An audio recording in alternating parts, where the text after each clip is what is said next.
court, vous avez pris un engagement de nommer Mamlaye comme conseiller spécial du ministre. Déjà, est-ce que vous pouvez revenir sur cette décision? Pour revenir, c'est déjà se féliciter par rapport à la manifestation qui a été organisée aujourd'hui, qui rentre dans le cadre de l'animation et la massification de la coalition Benno Bokk Yakaar en vue des élections du 24 février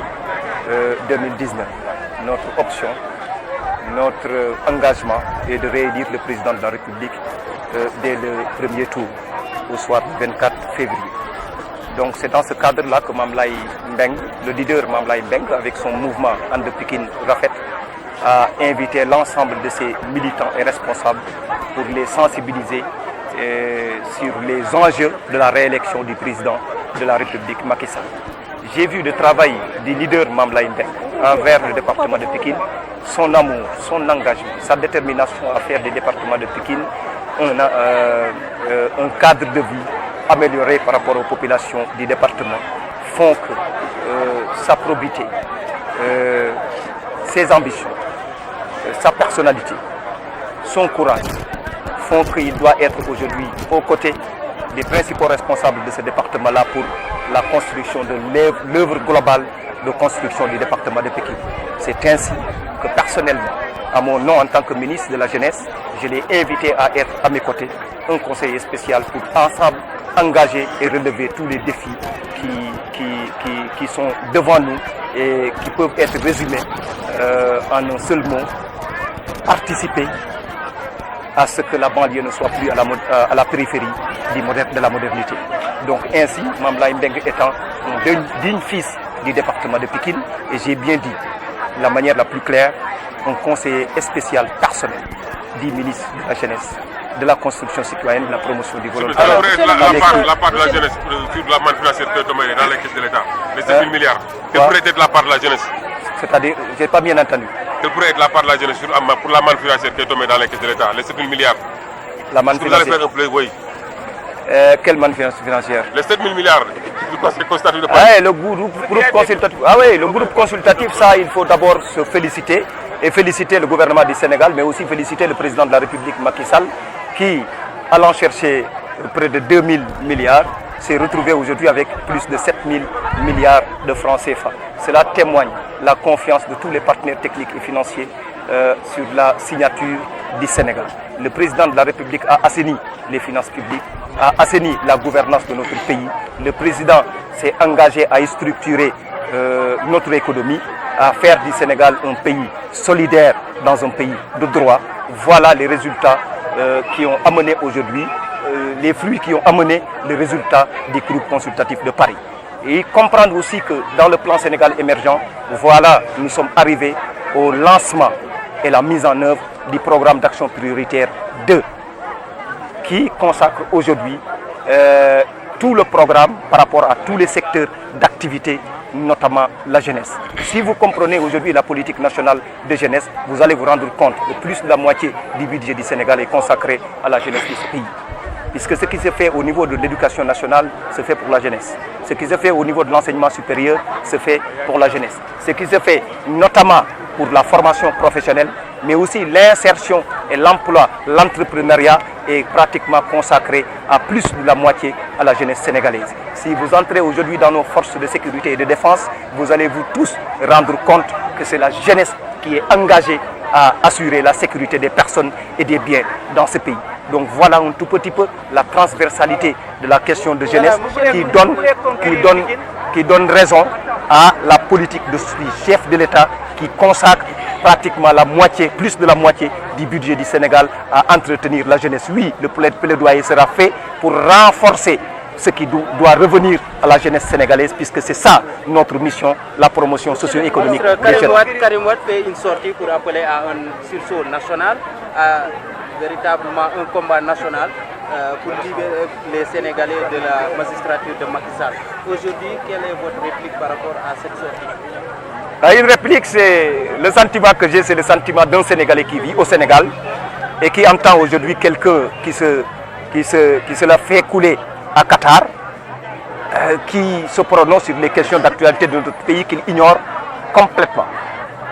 Voilà mon sentiment. Mon sentiment, c'est que c'est de l'enfantillage et c'est du théâtre ça. Karim Wade ne connaît pas les réalités de notre pays. Il ne vit pas avec les Sénégalais. Il ne comprend pas qu'est-ce que les Sénégalais sont en train de vivre. Donc il n'a pas le droit au chapitre pour commenter ce que vivent les Sénégalais. Allez-y. L'opposition également descend en banlieue dans 2 jours. Demain plus précisément, ils vont venir ici en banlieue pour aller à la conquête des banlieusards. Et là, ici, la banlieue a changé de visage depuis très longtemps et a changé aussi de citoyen. La banlieue ne peut plus embarquer, l'opposition ne peut plus embarquer la banlieue dans un combat qui n'est pas leur. Alors, donc voilà, la banlieue est devenue mature. Dans votre discours, vous avez dit que vous vous engagez à être responsable de tout ce qui adviendra comme résultat dans la banlieue. Est-ce que vous pouvez revenir clairement? Bien évidemment, quand vous êtes aujourd'hui le seul ministre dans le département de Pikine qui s'est engagé politiquement aux côtés du chef de l'État, donc tous les résultats de la victoire ou de la défaite du candidat incomberont exclusivement à celui-là qui est le ministre dans ce département-là. Donc j'assume l'entière responsabilité de tout ce qui se passera dans le département de Pikine, mais je peux vous assurer déjà que la victoire est déjà acquise dans le département de Pikine. Vous battez le rappel des troupes à rang dispersé, ça somnole quelque part dans certaines communes. Est-ce qu'avec cet objectif peut être atteint dans la mesure où chacun est sur ses gardes pour essayer de contrecarrer son camarade de parti? Vous savez, au-delà du travail des hommes et des femmes politiques, l'action politique est destinée aux populations. Et c'est les populations qui vont choisir. Ce n'est pas les hommes politiques qui vont choisir, c'est les populations qui vont choisir. Et la population de Pikine, par rapport au programme d'activité qui a été élaboré dans ce département-là, finiront par choisir son Excellence le Président de la République. Quant à maintenant les combats de très bas étage entre hommes politiques, ça reste entre hommes politiques. Ça n'a rien à voir avec une influence quiconque par rapport à l'électorat qui est mature, responsable et qui sait choisir le moment venu. Donc c'est peine perdue entre hommes politiques de se donner des crocs à jambes puisque ça n'intéresse pratiquement pas la population. Un esprit de dépassement par rapport à vos camarades qui étaient frondeurs, vos conseillers frondeurs. Mais ça c'est bien évidemment cela fait partie dans ce lot de frustration, dans ce lot entre politiques. Et cela n'intéresse pas trop la population. Et moi, ce qui m'intéresse, c'est ce qui intéresse la population. C'est de faire de sorte que toute la population de la banlieue puisse accompagner son Excellence pour la réalisation de la deuxième phase du plan Sénégal émergent, c'est-à-dire le plan d'action prioritaire. Et cela passera forcément par la réélection de son Excellence le 24 février, au soir du 24 février, au premier tour. Alors, les politiciens resteront des politiciens. Déjà, lan moo nar a doon paaru ndaw ñi ci 7000 milliards yi ñu jëlee ci fële Paris. Tey li nga xamante ne tey mooy groupe consultatif bi ñu organisé woon fee nga xamante ne tey moom mooy Paris jàpp naa ne d'abord dañoo war a féliciter le président de la République encourager ko it ci taxawaay bi nga xamante ne am na Sénégal loolu nag dafa demoon pour wuti près de 2000 milliards les partenaires techniques et financiers de ce monde am ci moom confiance promettre ko plus de 7000 milliards loolu nag dafa am lu muy tekki li muy tekki mooy président Macky Sall bi mu ñëwee ci réew mi defaraat na taxawaayi suñu finance publique defaraat na suñu taxawaayi gouvernance waaye defaraat na it suñu taxawaayi politique publique yi nga xamante ne tey daf ko tàmbalee ci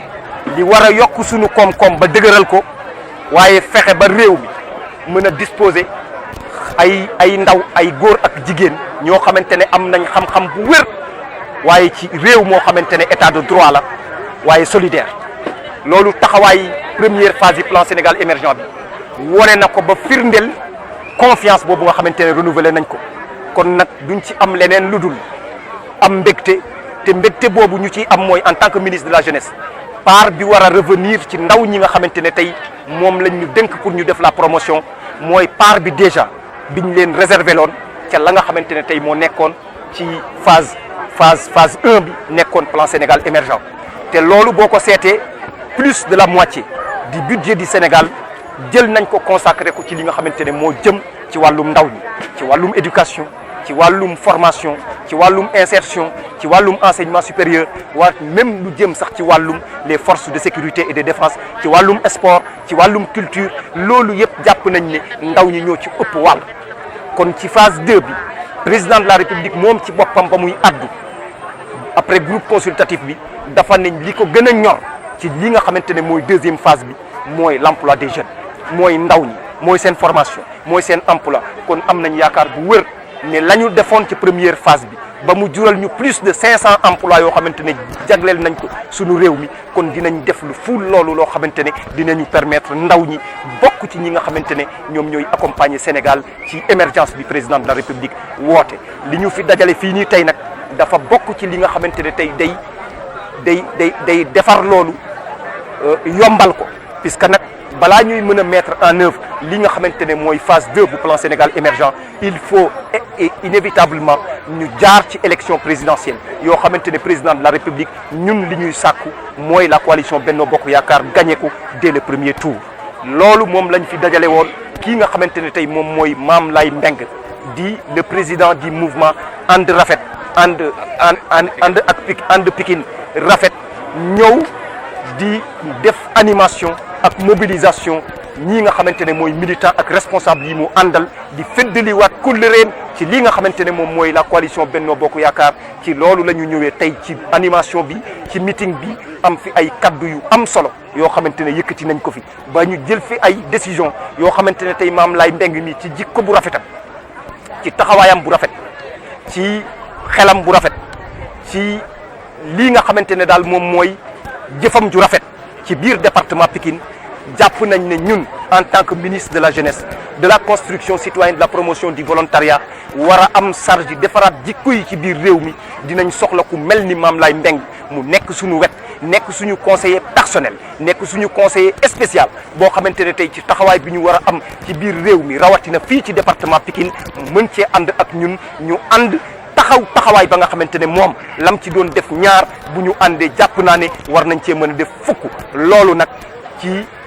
falaat président de la République jàpp naa ne bu ñu ko falaatee li jëm ci wàllum réew mi dina am yu bëree bëri yoo xamante ne so déclaration yi mu def di wax ne dañ ci war a jëlee groupe Macky Sall gannaaw bu mu gisee ni nguur gi dafa laaj ci ay fànn yu bëri. man daal jàpp naa ne man du ma wax ak fantôme du ma wax ak aussi ay wax tontu ci wax yoo xamante ne ay waxum xale lañ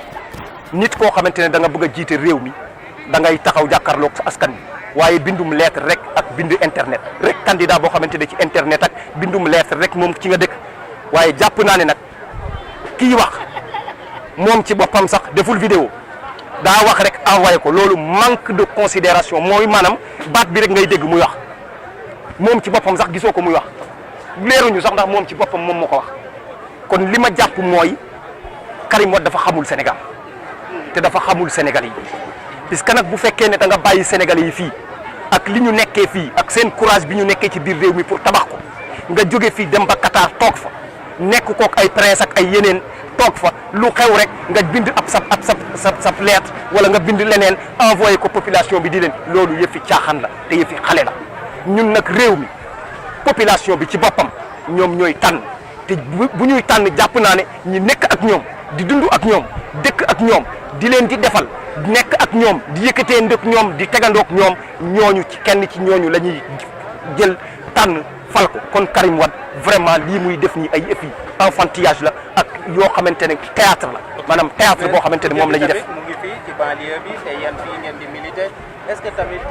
loo leen fas yéene jàkkaarloo ñoom bëgg nañ conquérir présidentielle yi tamit banlieue bi. banlieue bi soppi nag xar kanam yàgg na xar kanam bi li ko soppi nag mooy soppite citoyen yi nga xamante ne ñoom ñoo fi dëkk citoyen yu mature lañ am ci biir banlieue bi citoyen yu responsable yu xam li ñu bëgg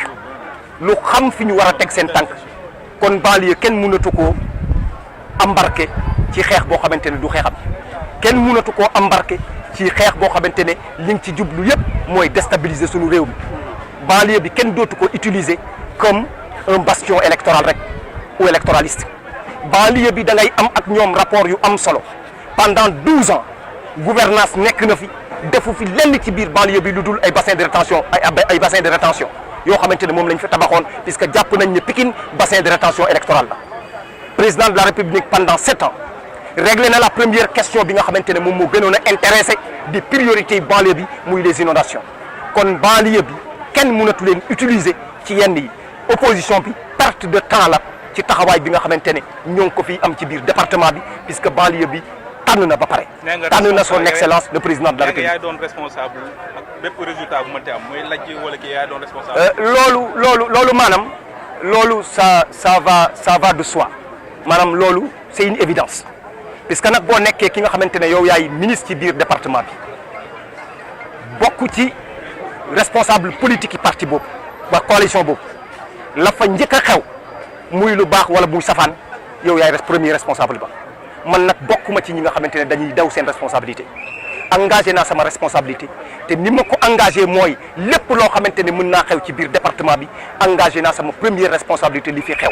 leneen la nga xamante ne moom moo ci nekk nag moom moo taxit du ñu nelaw du ñu tëdd du ñu sonn du ñu tàyyi dinañ ànd ak ñu mel ni Mame Laye Mbengue ci biir département Pikine bii ci taxawaay bi nga xamante ne war nañ ko mën a am pour renouveler le président de la République mandat bi nga xamante ne tey le 24 février lañ koy renouveler au premier tour puisque Pikine nag amul droit raté tey train bi nga xamante ne moom moo war a yóbbu président de la République dans la phase 2 la mise en œuvre du plan Sénégal émergent puisque jàpp naa ne am nañ ci joué nañ ci rôle bu am solo ci premier départ bi donc deuxième départ bi kenn mënul fexe ñu raté ko dinañ accompagner dignement le président de la République puisque am nañ population bu mature lool maa ngi leen di gërëm di leen di sant bu baax di gërëm nag Mame Laye Mbengue nii nga xamante ne taxawaayam am na solo. man la Mame Laye Mbengue président APR mouvement APR ànd Pikine Rafet. alors dégg na la sànq sa discours jàppale bi nga xam ne yaa ngi koy jàppale ñi nga xamante ne noonu amee laago mais aussi nee nga maa ngi waajal benn tournée boo xam ne da nga koy def lépp jëm ci xalaat njiitu réew mi est-ce que mën nga ñëw ci caméra bi. waaw avant tout li may njëkk a wax mooy que ne maa ngi profité ci occasion bi te mënu ma wax fenn ci cadre politique du ma tudd ki nga xam ne mooy Ndiaga Thiam bi nga xam ne moom dugal ci politique. franchement dëgg-dëgg bi nga xamee ne président sollicité na ko waxtaan ak moom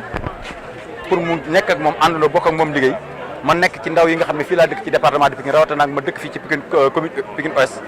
Ndiaga Thiam seet ma war na ma ne Mame Laye dama bëgg ñu àndandoo waxtaan ak président li ma wax convaincre na ma nekk na loo xam ne lu am solo la rawatina ak banlieue bi nga xam ne li ma jox yëpp bon moo tax ma bëggoon ñëw ñu àndandoo bokkandoo liggéey donc looloo tax tey jii actuellement ma ñëw créer sama mouvement uniquement pour jàppale président. alors yaa ngi doon wax léegi yéene boo am pour artisans yi mën nga ci dellusiwaat ak tournée bi ngay def ci turu APR. waaw c'est-à-dire léegi foog naa ne je pense que boo déggee mouvement APR ànd Pikine Rafet mouvement APR ànd Pikine Rafet ñëpp xam nañu ne li jiitu mooy dama ne na jikko yi rafet jikko yi bu rafetee rek environnement bi lépp dina rafet moo tax donc sama gis-gis ak sama bëgg-bëgg mooy ma xool département bi nan laay war a mën a def pour xeex li nga xam ne mooy surtout les handicapés gis naa ne à chaque fois dañ may revendiquer di ma wax ne ma Mame Laye dañoo am problème ci département bi. mooy que ne gis nañu à chaque fois jigéen ñi bu ñuy accoucher li ci ëpp dañu leen di césarienne donc am na côté yoo xam ne ñoom am nañ problème pour bu ñuy comme ni ñu koy waxee bu ñuy matu ñu retourné ci loolu ma gis ne tamit franchement gis naa ne ay jàmbaar lañ man handicap boobu ñu wax gisuma ko ci ñoom parce que ay jigéen lañ yoo xam ne ñi ngi liggéey bi nag boo xoolee ñëw nañ sollicité ma wax ma ne ma bon ñoom ñi ngi liggéey ci li nga xam ne mooy comme ay jus nangam ak nangam mais am nañ ay problème mu fu ñu congeler seen affaire yooyu ci laa obligé dem wuti congélateur bu 400 litres jox leen ko pour permettre ñu mën a liggéey gis naa ne à chaque fois damay toog fii ci dëkk nit handicapé romb ma xool ne kii amul ay conditions yoo xam ne ñu ngi nekk ci condition bu xaw a doy waar pour mun a dem fi mu jëm donc damay obligé dama retourner di dem ci place yi nga xam ne maa ngi xool nan lay amee ay fauteuil ay béquet uniquement pour jàppale les handicapés donc handicapés yi je pense que dañoo bokk ci dëkk bi seen côté yi ci jàngukaay yi nga xam ne moo fi nekk am nañ problème boo xoolee da ngay gis ni benn place dañ koy tabax ba pare ñu retourner xool ne toilettes yi kenn prévoir leen ci donc difficilement la ñuy am yooyu bon donc ma ci loolu laay xeex mu loolu laa nekkee ci département bi ak les tournée bi nag lan mooy cëslaay bi. waaw tournée bi li ma ko xalaatee mooy que ne damay faral di ko wax toujours 16 communes yi fu ci nekk dama fa am ay représentants mouvement APR ànd Pikine Rafet ci 16 communes yi fu nekk am naa ñoo fa nekkal donc ci biir loolu damay jóg ànd ak sa mouvement commencé naa travail bi pour xool nan laay xool pour jàppale muy étudiant bi muy cadre bi nga xam ne liggéeyul muy artisan yi muy groupement yi ak homme d'affaires yi rappeur bi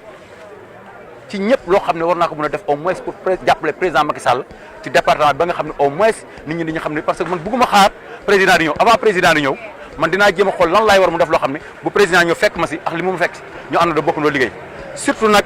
ki nga xam ne mooy le ministre de la jeunesse muy Pape Gorgui Ndong tawlal na ma loxo pour ànd ñu ànd da bokk ndoo liggéey mais bokk liggéey bi yëpp du dara lu dul nan la war a mën a def pour falaat Macky Sall